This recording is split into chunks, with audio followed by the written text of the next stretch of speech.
OK, so it finished Hull 1, Arsenal 4 here at the KCOM Stadium. Let's just run you through all of today's 3 p.m. kickoffs. 17 goals in those 4 games, so fans certainly weren't short-changed. Leicester comfortable winners at home to Burnley. Islam Slimani with 2 goals either side of half-time. A Ben Mee own goal just clinched the victory and put the seal on it for Leicester. Manchester City 2-0 up at half-time, 4-0 at full-time, and even had Nolito sent off. The goal scorers Kevin De Bruyne, Kelechi Iheanacho, Raheem Sterling and Ilkay Gundogan. And that goal fest at the Hawthorns as well. West Brom racing into a 4-0 lead just before the hour. Nasser Chadli with the first and fourth, and in between times, Salomon Rondon and James McLean.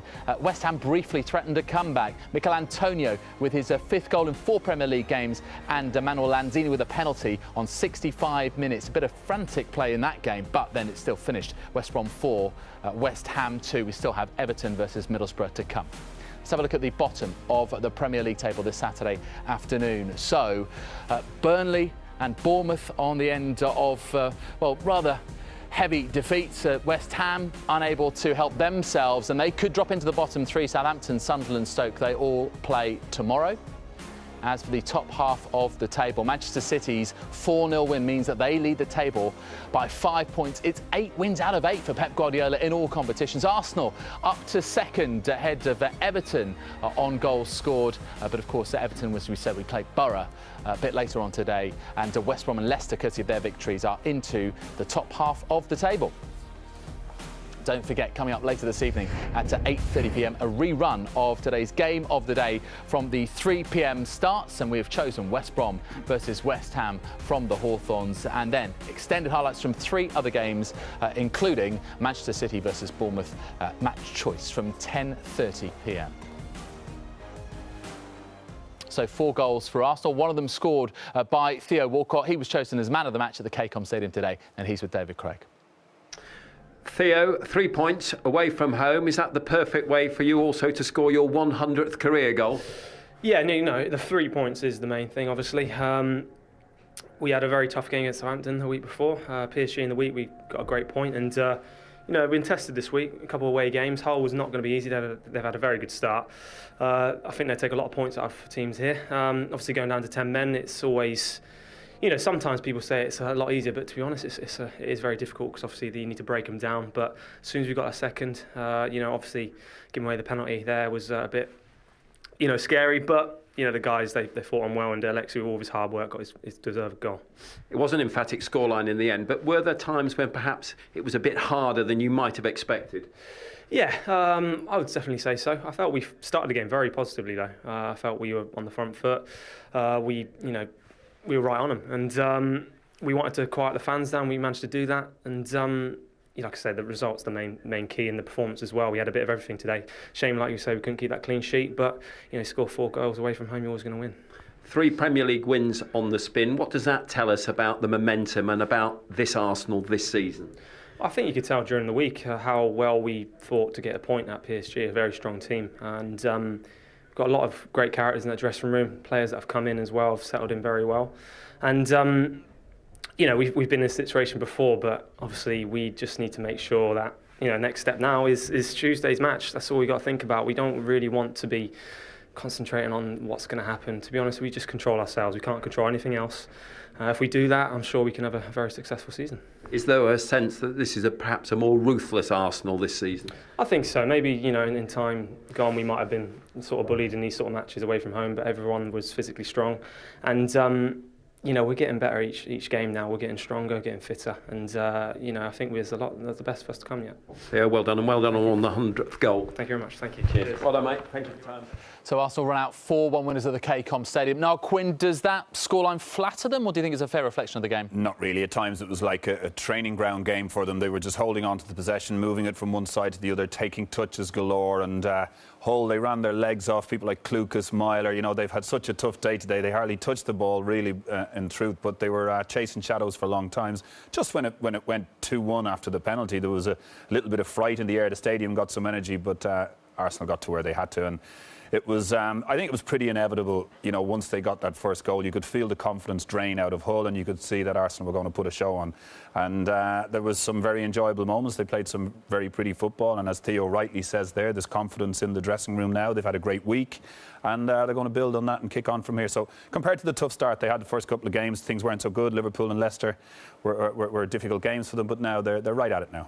So Theo Walcott, the man of the match, but for a while it could have been Alex Iwobi, and he scored Arsenal's first goal, and it was a little bit frantic, wasn't it, in the whole back four? Yes, it was. Well, basically he benefits from a goalkeeper's mistake. Now the goalkeeper did great and kept the score down, so I'll point that out as well. But as it makes its way out, you see Coquelin tries to have a shot here, and it's not really happening for him. He ends up making its way out. The first time ball in is the key to it, but the goalkeeper makes a rather silly attempt to try and palm it. He should have softer hands and cut the ball and just let it go through his fingers and push it out towards the corner flag. Instead, he slaps it down into a danger area, and Iwobi didn't need it to be asked twice. He just let fly. He was shooting quite a lot at this point. This wasn't his first shot on goal.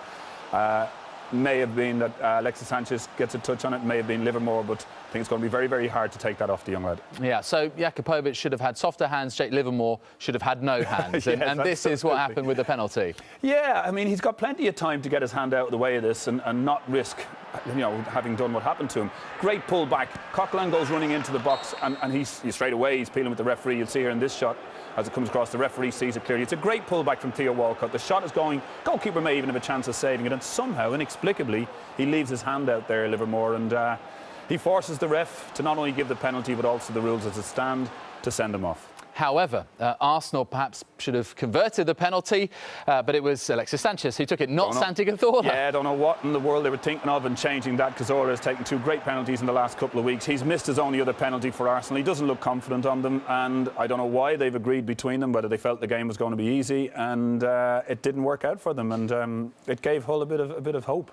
Now, is this a little bit of sour grapes from Arsenal, because they decided to complain about the fact that Jake Livermore was still on the pitch as he was walking off, having been sent off, as Santi Cazorla, as Alexis Sanchez takes the spot kick? Yeah, technically speaking, you're absolutely right, but if Arsenal want to complain, that's fine, and maybe the linesman might have told the referee about it, and they could have got another shot at it. But Alexis Sanchez should certainly not complain about it, because he had no idea that the player wasn't on the pitch, and it was just a lousy penalty. So Hull with a little bit of hope at half-time, just the 1 goal down. However, shortly after the break, then suddenly it's 2-0 thanks to Theo Walcott. What did you make of this? Well, this was in that period of time when it was like a training ground exercise for them. They were getting the ball, they were passing it, little jinky passes here and there. You know, as they make the attack here, the 1-2 is excellent. It's absolutely excellent. The lift over the goalkeeper is very good too, and Maguire can't do anything. He helps it into the net, but I think again it's Theo. And this was one of the many times that they really got at the Hull defence, and they couldn't keep it out. But a really good goal. Theo deserved it. Now Hull did have a couple of opportunities to break, and they did so. Dimersi Mbakani managed to earn his side a penalty.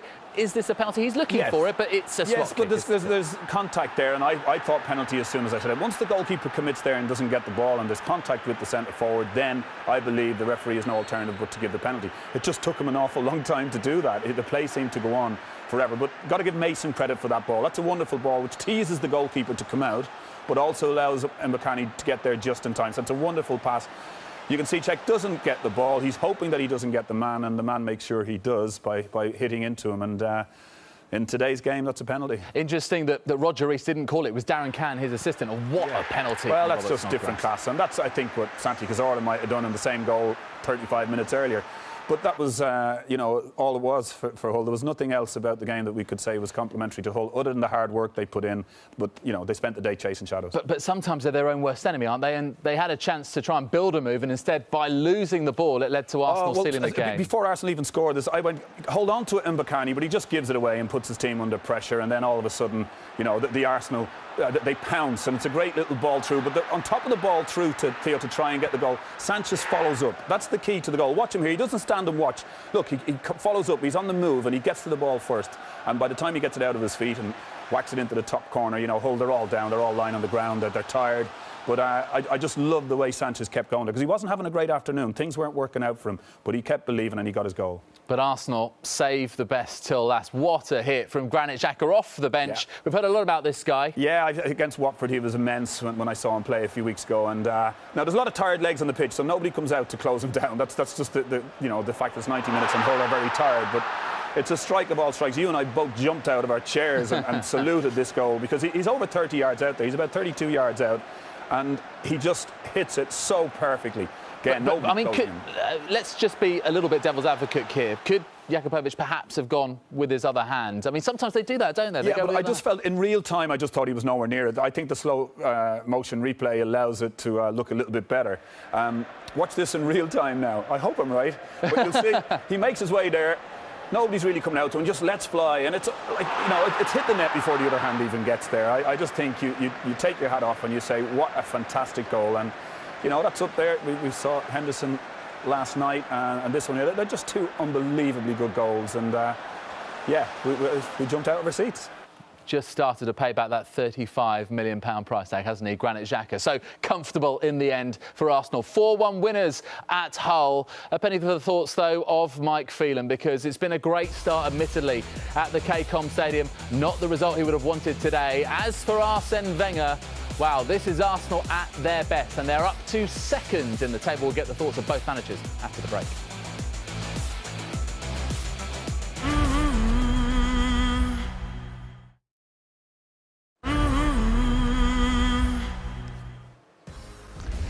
Now, if you want to see goals and highlights from all 380 Premier League games this season, you can download the Sky Sports Score Centre app from the App Store or Google Play Store. For more information, simply go to skysports.com/goals. So, Arsenal have become the first Premier League team to win on 5 Premier League visits to Hull City. 4-1 the final score. Arsene Wenger is with David Craig. Arsenal, well done. A third consecutive Premier League winner on the spin. Just how happy were you with that performance today? I was very happy with the performance. 11 against 11. I think we started the game very well. And after having played a very difficult game away from home in Paris Saint-Germain, to play away again and win the game, you're happy always after Champions League. You told us about Alex Iwobi before the game. Is he claiming the goal? Because there was some debate amongst the commentators whether it was his or Alexis. Yeah, Alexis claims the goal. He said to me he touched it. I thought it was Iwobi, but we'll see. There was an interesting incident with your penalty. The player that was sent off appeared not to have left the pitch. What's your view? Well, I think we missed the penalty, or the keeper made a good save, and we have to accept that, even if the player had not left the pitch. It's not the rule, but it didn't interfere with the penalty. Normally it should have been off, yes. It was an emphatic scoreline at the end, but were there times when perhaps you were a little concerned? Yes, I felt that we played in the last 20 minutes without too much purpose to score, you know, one more goal. And when it came back, of course, to 2-1, you know what can happen in the game. It would have been a shame not to win the game. It's a result that takes you to third in the Premier League this evening. This is an Arsenal squad, a mixture of experienced players and young players. Is it a more ruthless team also, do you think, Arsene, with the experience of previous seasons? We are a bit more mature, what I've said many times, but, you know, it's early in the season. It's very tight everywhere. At the moment, Man City is in front, so I think let's just continue to improve and continue to win our games and see where that will go. But we are ambitious, we have a good attitude, good spirit, and we have gained a bit confidence now because we won a few games. Are you happier as a side in a club to let someone else be the front runners in this title race at the early stages? No, not really. You know, I would love to be in front, but when you lose your first game, of course, after 5 games, it's difficult to be in front. What we did, we responded well to our first disappointment, and now hopefully we can build on from that. Wish you well. Thank you. Thank you. Nice to see you as ever. Thank you. And Niall, it's good that Arsene Wenger put to bed there the Jake Livermore walking off the pitch once he'd been sent off, not affecting the Alexis penalty. I think that's the sensible approach, isn't it? Absolutely, 100% the correct thing to do there from Arsene, and it would really be getting you know, Alexis Sanchez out of jail by trying to find excuses as to why he took such a poor penalty, but Arsene handled it really well. Yeah, and he eventually got his goal in the end anyway. Let's just have a little look at what's coming up for Arsenal, because having won 3 Premier League games on the bounce, can they continue their momentum? So these are their next 6 games in the Premier League. Well, it is tough, their very next game at home to Chelsea, but then you would imagine a little run which is fairly negotiable, isn't it? Yeah, well, you now expect Arsenal to go, if they go to Hull and win so emphatically, if they go to Watford and win so emphatically as they have, then they go to Burnley, they go to Sunderland and do the same thing. Home, you'd always fancy them in home games, but the Chelsea one, yeah, that stands out. I mean, you've got the old saying, one game at a time, and that's a cracker to look forward to. But yeah, you would, if you're an Arsenal fan now and you're looking at it, you say, yeah, we can get right in the title race here. Yeah, it's a case of trying to get those points in between those two games that are home in the London derbies. As far as Arsenal are concerned, decent result away to PSG in the Champions League. Excellent results at Hull. Where does the Premier League sit in Arsene Wenger's list of priorities, do you think? Well, I hope it's right there bang at the top, you know, because being realistic, Arsenal winning the Champions League is a massive ask. I think it's far more of an ask to do that, to take on the Barcelonas, the Real Madrids, the Bayern Munichs. If you're gearing up for that, well, I'd be disappointed. I think Arsenal fans, they want more to shout about at home. They want to. They've heard enough about the stadium being paid for. They've heard enough about how well the other clubs are doing, the money that City are spending, United back in vogue as well. So they want to just, they're tribal, they want to win matches, they want to finish above the Tottenham Hotspurs, which they do, of course, every year. But, you know, they want a little more now, and I would hope that the league, the Premier League, is Arsene's #1 target. OK, and as far as Hull are concerned, started off with some great results and now a little bit of bad luck and a heavy defeat. How important is it they show that mental resilience? Well, it's going to be tough. It's very easy to say, oh, they've got to pick themselves up, but it's not simple because they'll be really flat after this tonight. There's been a nice buzz. Game. Well, that's the whole point. You're picking yourself up to go in and play Liverpool away, Chelsea at home. Those two games are coming at you, and you know it's going to make life very difficult if you don't do something really exceptional in those two games, because you're on a slippery slope then. You know, after the bright start, things are getting tough. The scene behind, if you like, with the ownership issue, that's not helping matters, so they need that cleared up as well. And, you know, the gloss has gone off of the great start, I think, that Mike Phelan and his players had. You know, Curtis Davis didn't look the player today that he was last month, for instance, when they started. So it's going backwards a little bit now. They've got to try and arrest that, but it's not going to be easy. Very, very briefly, do you expect them to stay up? Everything settled as far as ownership's concerned now? You know, I think they're going to have a hell of a fight in their season. Everybody who's looked at it has mentioned them as ones that will be in trouble. They surprise people in the first couple of weeks, but it's going to be difficult to see that lasting. It really is. And I think if Mike Phelan keeps this team up, he'll have done a brilliant job. OK, fantastic. Well, listen, great to have your company this afternoon, Niall. Thank you very much indeed. There is plenty more football